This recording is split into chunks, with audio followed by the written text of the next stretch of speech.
নমস্কাৰ বন্ধুসকল, মই অন্য এটা ভিডিঅ'লৈ আপোনালোক সকলোকে পুনৰবাৰ স্বাগতম জনাইছোঁ আসাম জব নিউজ ইউটিউব চেনেলটোলৈ।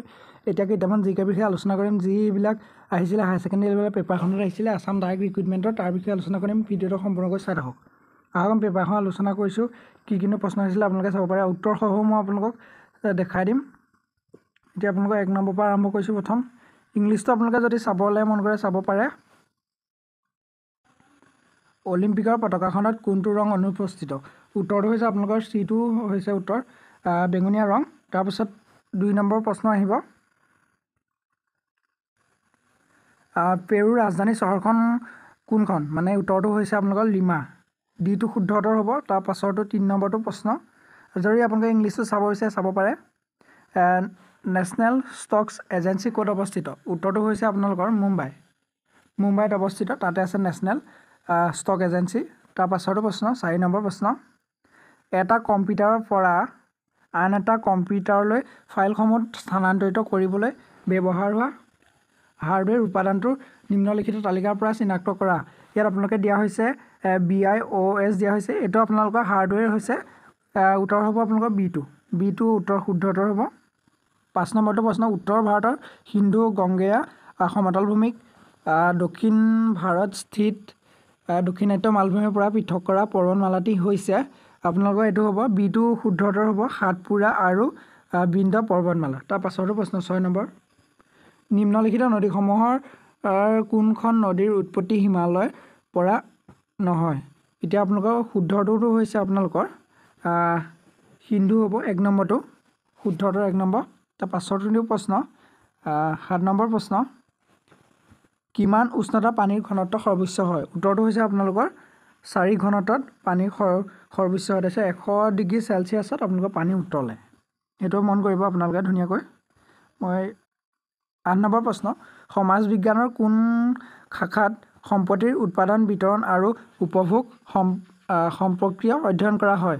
উত্তৰটো হৈছে আপোনালোকৰ অৰ্থনীতিত হ'ব, অৰ্থনীতিত। তাৰ পাছৰটো প্ৰশ্ন 9 নম্বৰ প্ৰশ্ন। নিম্নলিখিত তালিকাৰ পৰা স্বাভাৱিকভাৱে তেজস্ক্ৰিয় পদাৰ্থটি চিনাক্ত কৰা। উত্তৰটো হৈছে আপোনালোকৰ প্লুটনিয়াম হ'ব, এইটো হৈছে উত্তৰ শুদ্ধ উত্তৰ। তাৰ পাছৰ 10 নম্বৰ প্ৰশ্ন। ভলীবল কোৰ্টত প্ৰতিটো পক্ষত কিমানজন খেলুৱৈ থাকে? উত্তৰটো হৈছে আপোনালোকৰ 6জন, শুদ্ধ উত্তৰ 6জন, চিটো হ'ব। এইবিলাকে আহিছিলে, আপোনালোকে ভালদৰে চাব, ইয়াৰ পৰা 2-এটা কুৱেশ্যন মিলি যাব পাৰে। তাৰ পাছৰ 11 নম্বৰ প্ৰশ্নটো হৈছে ভাৰতবৰ্ষৰ কেইখন ৰাজ্যৰ সীমাত অসমৰ সীমা স্পৰ্শ কৰে? উত্তৰটো হৈছে আপোনালোকৰ এইটো 9খন। তাৰ পাছৰ 12 নম্বৰ প্ৰশ্ন। 1 জানুৱাৰী 2022 সাপেক্ষে অসমৰ বিত্তমন্ত্ৰী কোন? উত্তৰটো হৈছে অজন্তা নেওগ। 13 নম্বৰ প্ৰশ্ন। 31 মাৰ্চ 2022 সাপেক্ষে অসমৰ মুঠ জিলা কেইখন? উত্তৰটো হৈছে আপোনালোকৰ বিটো 31খন আছিলে, কিন্তু এইটো 4খন মাৰ্চ কৰা হৈছে, সেইকাৰণে এতিয়া 35খন হ'ল, উত্তৰটো বি। তাৰপিছত 14 নম্বৰ প্ৰশ্ন। নিম্নলিখিত দেশসমূহৰ কোনখন দেশে অসমৰ সীমা স্পৰ্শ কৰিছে? উত্তৰটো হৈছে চীন নহয়, নেপাল নহয়, ম্যানমাৰ নহয়, শুদ্ধ উত্তৰটো হৈছে ডিটো ভূটান। তাৰ পাছৰ 15 নম্বৰ প্ৰশ্ন। নিম্নলিখিত দলংসমূহৰ কোনখন আটাইতকৈ পূবত অৱস্থিত? উত্তৰটো হৈছে আপোনালোকৰ ভূপেন হাজৰিকা সেতু বা ধলাশদিয়া ব্ৰিজ। যদি আপোনালোকৰ ভূপেন হাজৰিকা সেতু নাথাকে, ধলাশদিয়া ব্ৰিজ থাকে, তেতিয়া ধলাশদিয়া ব্ৰিজটো আপোনালোকে দিব পাৰে। তাৰ পাছৰটো প্ৰশ্ন 16 নম্বৰ। নিম্নলিখিত নদীসমূহৰ কোনখন নদী বৰাক উপত্যকাত অৱস্থিত? উত্তৰটো হৈছে বগীনদী নহয়, এইটো বিটো হ'ব শুদ্ধ উত্তৰ, কুশিয়াৰা। তাৰ পাছৰটো প্ৰশ্ন, এইটো আপোনালোকে সকলোৱে পাৰিব লাগে। 17 নম্বৰ প্ৰশ্ন। অসমৰ ৰাজ্যিক বৃক্ষ কি? এইটো আপোনালোকে কমেণ্ট কৰি জনাব, হ'লেও মই উত্তৰটো কৈ দিছোঁ বাৰু। এইটো হ'ব হুলুং। এইটো আপোনালোকৰ চবতকৈ সহজ কুৱেশ্যন আহিছে হায়াৰ ছেকেণ্ডেৰী লেভেলৰ কুৱেশ্যনত, এইটো আপোনালোকে নিশ্চয় পাৰিব লাগে। তাৰপিছত আপোনালোকৰ 18 নম্বৰ প্ৰশ্ন। অসমৰ কোন ঠাইত পুৱামক্কা আৰু হাজো হয়গ্ৰীৱ মাধৱ মন্দিৰ অৱস্থিত? উত্তৰটো হৈছে আপোনালোকৰ শিৱসাগৰত নহয়, তেজপুৰত নহয়, দুমিনি চকীটো নহয়, শুদ্ধ উত্তৰটো হৈছে ডিটো আপোনালোকৰ হাজোত। তাৰ পাছৰ 19 নম্বৰ প্ৰশ্ন। আৰু যদি ভিডিঅ'টো ভাল লাগে তেন্তে চেনেলটো ছাবস্ক্ৰাইব কৰিব আৰু ভিডিঅ'টো এটা লাইক কৰি ৰাখিব, যাতে ছাবস্ক্ৰাইবটো কৰাৰ পিছত ন'টিফিকেশ্যন বেলটো অন কৰি ৰাখক, যাতে মই যি ভিডিঅ'টো ন'টিফিকেশ্যন পায় আৰু সম্পূৰ্ণভাৱে ৱাটচ কৰিব পাৰে। ইয়াৰ পাছত আপোনালোকৰ বাকী পেপাৰ এতিয়া ঠিকনৰ বিষয়ে আলোচনা কৰিলোঁ, আৰু বহুতে আচলতে PDF বিচাৰিছে PDFটো যদি আপোনালোকে লাগে কমেণ্ট কৰিব মই দি দিম তেওঁলোকক যিসকলে বিচাৰে আৰু নটিফিকেশ্যন বেলটো অন কৰি ৰাখক তাৰ পাছৰখিনি পাই থাকিব জিকে 19 নম্বৰ প্ৰশ্ন যোৰহাটত অৱস্থিত চাহ গৱেষণা কেন্দ্ৰটোৰ নাম কি উত্তৰটো হৈছে টুকলাই মনত ৰাখিব টুকলাই তাৰ পাছৰটো প্ৰশ্ন 20 নম্বৰ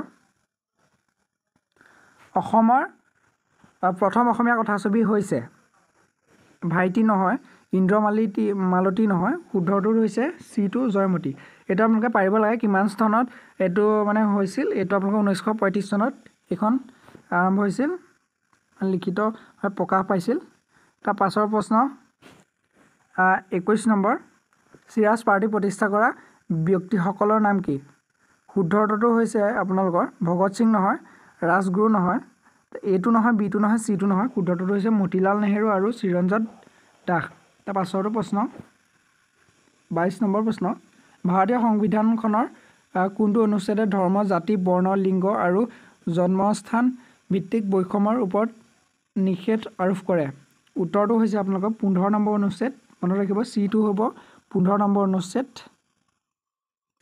23 নম্বৰ প্ৰশ্ন মহম্মদ আদিল শাহৰ সমাধি স্তম্ভ গোল গম্বাত অৱস্থিত উত্তৰটো হৈছিল এটো হ'ব শুদ্ধ উত্তৰ বিজাপুৰ তাৰ পাছৰ 24 নম্বৰ কুৱেশ্যন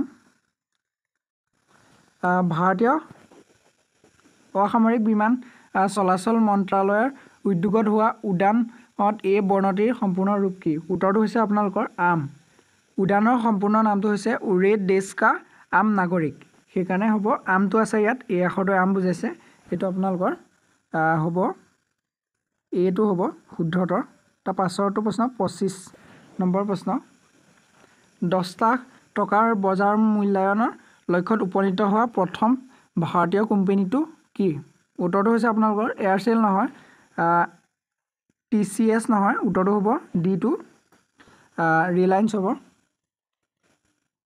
তা আৰু ৰিলায়েন্সটো আপোনালোকৰ জিঅ' নামেৰেও জনা যায় সেইটো আপোনালোকে চাব পাৰে 26 নম্বৰ প্ৰশ্ন নটশৈলী আৰু সংগলংগিত স্থানীয় ৰাজ্যৰ সম্পৰ্কীয় নিম্নলিখিত কোনটো যুগ্ম অশুদ্ধ উত্তৰটো হৈছে যোগজ্ঞান মানে এইটো হৈছে শুদ্ধতৰ যোগজ্ঞান তামিলনাডু সত্ৰীয়া নহয় অসম নহয় তাৰপিছত এইকেইটা আপোনালোকৰ শুদ্ধটো এইটোৱে হ'ব তাৰপিছত অসমৰ একমাত্ৰ ৰামছৰ ক্ষেত্ৰ জলাশয়টি হৈছে আপোনালোকে এইটো কি হ'ব পাৰে এইটো হ'ব দীপৰ বিল শুদ্ধতৰ এ তাৰ পাছৰটো প্ৰশ্ন 28 নম্বৰ প্ৰশ্ন নিম্নলিখিত মন্ত্ৰালয়সমূহৰ কোনটো বেটি বচাও বেটি পঢ়াও আঁচনিৰ সৈতে সংযুক্ত নহয় উত্তৰটো হৈছে আপোনালোকৰ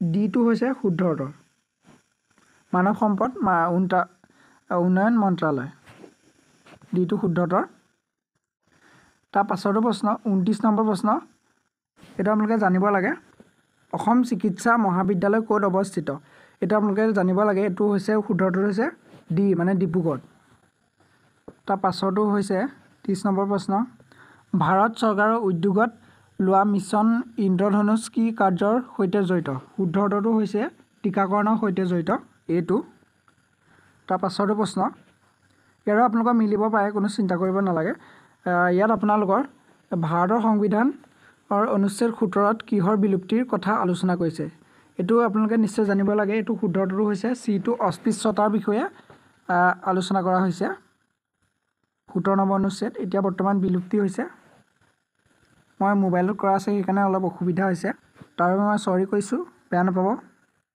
তাৰপিছত 1919 চনত নিম্নলিখিত কোনটো ঘটনা বা কাৰ্য সংঘটিত হোৱা নাছিল ৰাওলাট আইন গৃহীতকৰণ এইটো হৈছিল তাৰপিছত বংগ বিভাজন হৈছিল ইয়াত হোৱা নাছিলে উত্তৰ ডিটো হৈছে জালিয়ানবাগৰ হুকুত ঘটনা উত্তৰ হৈছে ডিটো সৰি এইটো আপোনালোকৰ উত্তৰ সিটো হ'ব বংগ বিভাজন হোৱা নাছিল তাৰ পাছৰটো প্ৰশ্ন নিম্নলিখিত কোনটো আঁচনিৰ জল সংগ্ৰহ সংৰক্ষণ ব্যৱস্থাটি স্তৰনিৰ্মিত কৰাৰ অৰ্থে 2019 চনৰ জুলাই মাহত আৰম্ভ কৰা হৈছিল উত্তৰটো হ'ব আপোনালোকৰ এইটো শুদ্ধতৰ এ জলশক্তি অভিযান তাৰপিছত 34 নম্বৰ প্ৰশ্ন 34 নম্বৰ প্ৰশ্ন নিম্নলিখিত কোনটো স্থান পেট্ৰলিয়াম খণ্ডৰ লগত জড়িত নহয় আপোনালোকৰ শুদ্ধ উত্তৰটো হৈছে অপশ্যন ডি মাৰ্ঘেৰিটা 35 নম্বৰ প্ৰশ্ন কোনখন দেশত সৰ্বপ্ৰথমে পণ্য সেৱা কৰ মানে GST ৰূপায়ণ কৰা হৈছিল শুদ্ধ উত্তৰটো হৈছে আপোনালোকৰ বি টু ফ্ৰান্স তাৰ পাছৰ 36 নম্বৰ প্ৰশ্নলৈ আহিছোঁ আমি 2022 চনৰ জানুৱাৰী মাহ অনুযায়ী ৰাজ্যসভাত সৰ্বোচ্চ সংখ্যক আসন থকা ৰাজ্যখন হৈছে আপোনালোকৰ উত্তৰ প্ৰদেশ অপশ্যন ডি শুদ্ধ এনচাৰ অপশ্যন ডি তাৰ পাছৰ প্ৰশ্নটো হৈছে কোনজন ৰজাৰ ৰাজত্বকালত হিউৱেন চাঙে ভাৰত ভ্ৰমণ কৰিছিল শুদ্ধটো হৈছে অপশ্যন এ হৰ্ষবৰ্ধন তাৰ পাছৰটো প্ৰশ্ন 38 নম্বৰ নিম্নলিখিত কোন সংস্থাই ভাৰতবৰ্ষৰ অৰ্থনৈতিক সমীক্ষা প্ৰকাশ কৰে উত্তৰটো হৈছে আপোনালোকৰ শুদ্ধ উত্তৰ অপশ্যন ডি তাৰ পাছৰটো প্ৰশ্ন 39 নম্বৰ নিম্নলিখিত কোন শ্ৰেণীৰ অৰ্থনীতিত উৎপাদনশীল সকলো সম্পদৰ মালিকী স্বত্ব নিয়ন্ত্ৰণ চৰকাৰৰ হাতত থাকে শুদ্ধ উত্তৰটো হৈছে আপোনালোকৰ এ সামাজিক তান্ত্ৰিক তাৰ পাছৰটো প্ৰশ্ন 40 নম্বৰ প্ৰশ্ন অপশ্যন এতিয়া আপোনালোকক মই প্ৰথম প্ৰশ্নটো গাই লৈছোঁ নিম্নলিখিত কোনটো স্থানত মহাত্মা গান্ধীয়ে 1942 চনৰ ভাৰত ত্যাগ আন্দোলনত আৰম্ভ কৰিছিল উত্তৰটো হ'ব আপোনালোকে এইটো খুব জানিবলগীয়া কুৱেশ্যন এইটো খুব ইজি কুৱেশ্যন অপশ্যন হ'ব চি টু আগষ্ট ক্ৰান্তি ময়দান যদি ভিডিঅ'টো ভাল লাগিল তাত লাইক কৰিবা লগতে চেনেলটো প্লিজ ছাবস্ক্ৰাইব কৰি ন'টিফিকেশ্যন বেলটো অন কৰি লওক যাতে মই যি ভিডিঅ'ৰ ন'টিফিকেশ্যন পাই আৰু সম্পূৰ্ণ ৱাচ কৰিব পাৰে আৰু পাছৰ যিখিনি জিকে জানিবলৈ বাকী আছে ডাইৰেক্ট ৰিক্ৰুইটমেণ্টত অহা সেইখিনিৰ বিষয়ে আপোনালোকে ছাবস্ক্ৰাইব কৰি দিলে হ'ব মই আপলোড কৰিম আপোনালোকে নিশ্চয় চাব পাৰিব